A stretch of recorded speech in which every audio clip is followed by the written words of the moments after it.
The New Boys had a run in music that you just had to be there to understand, man. Members Benja and Legacy kicked the door in with You're a Jerk, a song they made while on punishment, having to sneak to record. Ended up being their first Billboard hit, peaking at number 24 on the charts. And from 2009 to 2011, they would drop hit after hit after hit. If you was a young dude in school during this time, whether it be elementary or high school, you was bumping the New Boys. The impact these dudes had in such a short amount of time is actually insane. And it's something that just can't not be talked about. So we're gonna talk about it here, simple as that. With that being said, man, let's get into the 3-year run of the New Boys. Get wet, get wet, get wet, get wet, get wet, get wet, get wet.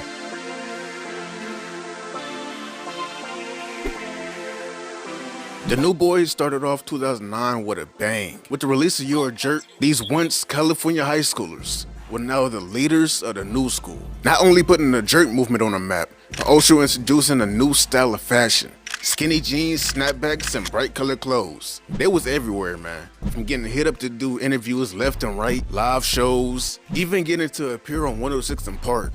It would only be a matter of time before the fans would want an album. So in the spring of 2009, they announced their debut album, Skinny Jeans and a Mic, set for a late summer release. But in the meantime, they started doing these short little vlogs on YouTube every now and then. The videos would consist of them just traveling, goofing around with their friends, dissing Soulja Boy. Yeah, and although people like 50 Cent and Soulja Boy was already doing these types of videos, it was still a rarity for artists to be doing this type of stuff, connecting with their fans like this. On MySpace, YouTube, whatever it may be. Now time was getting closer and closer for them to release their debut album. But before they would do that, they would need a single. A single other than You're a Jerk, to show the masses that they're more than just dance artists. And there was no better song to show that off with than Tie Me Down featuring Ray J, who was riding off a new high in his career with, you know what I'm saying? This song climbed the charts, reaching all the way to number 22 on the Billboard. Not only that, but sticking on the Billboard for 26 weeks straight, becoming not only their highest charting song, but also the song with the longest run on the Billboard. And let me just tell you personally, I love this song. The beat just puts you in a whole different vibe, man. And you tag in Ray J singing on top of that, with Legacy and Ben J's verses, which was childish, yeah, but also, it was just fun, man. It was just pure fun. After the success of Tie Me Down, there was no better time to release that album. And on September 15th, 2009, Skinny Jeans and a Mic would debut. And to positive reviews at that, this album came with Crickets featuring Tyga, .com, Kashmir, which is just ridiculous. For real though, if you haven't heard this song, I suggest you do, because you're gonna be in for a treat, I promise you.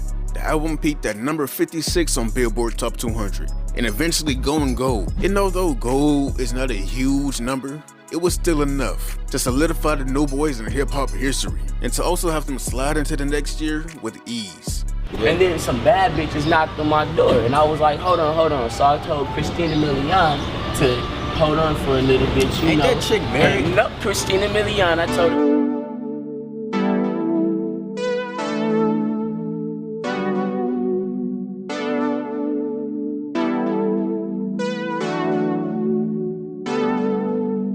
The New Boys kicked off 2010 kinda crazy with a diss song towards the Rangers. Apparently these dudes had beef.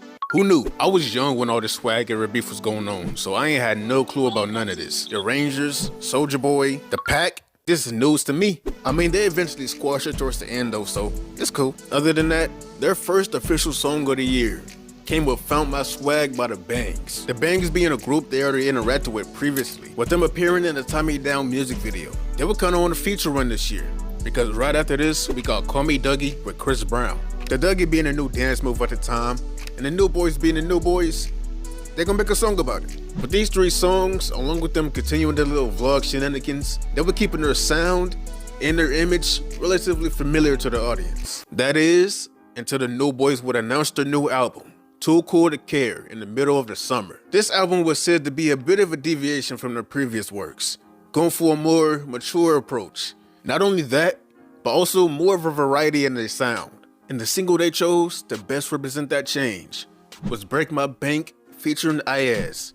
Now this song was fun, I personally enjoyed it, but despite all of that, this ended up being one of their worst performing songs to date. only peaking at number 68 on the Billboard. The song failed as a single, and as a result, the New Boyz had to go back to the drawing board and pick out another one to roll the album out with. But that song wouldn't be coming to the next year, so until then, the New Boyz kept their fans preoccupied with merch drops and a couple of hidden gems on YouTube, with Spot Right There featuring Tierra Mari, which is weird because the descriptions say the song came out in 2013, but the comments is from 13 years ago. I don't get it. And also, Your Boyfriend Is a Lame, which is a song I used to love as a kid, man. I remember finding this song on my PS3 because I had a hand-me-down PS3. Found this song and I was just singing it on a loop non-stop. They also got to film their first movie this year too, so yeah. But that also wouldn't be coming out to the next year, so. Now, although these songs were fun, they were not gonna carry an album. Especially an album that was supposed to be showing their maturity. So when the new year swung around, the New Boyz wasted no time. Light skins not doing, they're crying. Somebody's not saying, uh-oh, light skin. Oh shit, light skin.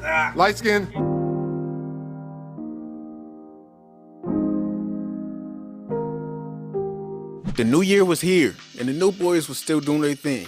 Traveling around, promoting their album, doing shows, even showing up at a random high school. They were basically moving on cruise control. But with a new album on the way, they were going to need to turn things into high gear. So in the beginning of February, they finally dropped their new single, Backseat, featuring the Cataracts and Dev. Two names I do not know, I ain't gonna hold you.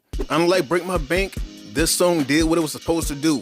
Climbed the charts, peaking at number 26 on Billboard, becoming their third highest charting song to date. With a top 30 single, all eyes was on them, and they did not squander that attention, because on May 17, 2011, they finally dropped their album, Too Cool to Care. Now, this album was said to be a different sound and level of maturity for the New Boyz. Did they come through with that? Well, with songs like Tough Kids, Crush on You, Better with the Lights Off, Meet Your Mom, I would definitely say they cleared in the new sound category. Maturity? I don't know about that. The album managed to take the spot of number 41 on Billboard, clearing their debut spot. Sadly, that was the only thing to surpass the first one, with Too Cool to Care only selling 30,000 first week and failing to go gold. 2011 was the year the New Boyz hype started to slow down. Now, don't get me wrong, other than the albums, they were still putting out platinum hits, with Better with the Lights Off with Chris Brown, and I Like It Like That with Hot Chili Ray, peaking at number 38 and 28 respectfully. But sadly, with these songs, it will be the last of the New Boyz you will see on the charts, and also some of the last few times you'll see them together, as the group split not too long after this. Now, as for why they split, I really ain't gonna get into that here. You can go watch Strawberry Park or Black Femininity TV. They get into the nitty-gritty of what happened after the fame. This video was just meant to show love to the New Boyz, shedding a light on the impact and career that these dudes had, man. From making a local dance craze into a global phenomenon, to bringing hip-hop to a whole new age with the swag era. And I don't care what y'all say, the New Boyz made the swag era global. Y'all can say it was Lil B all y'all want, but you're wrong.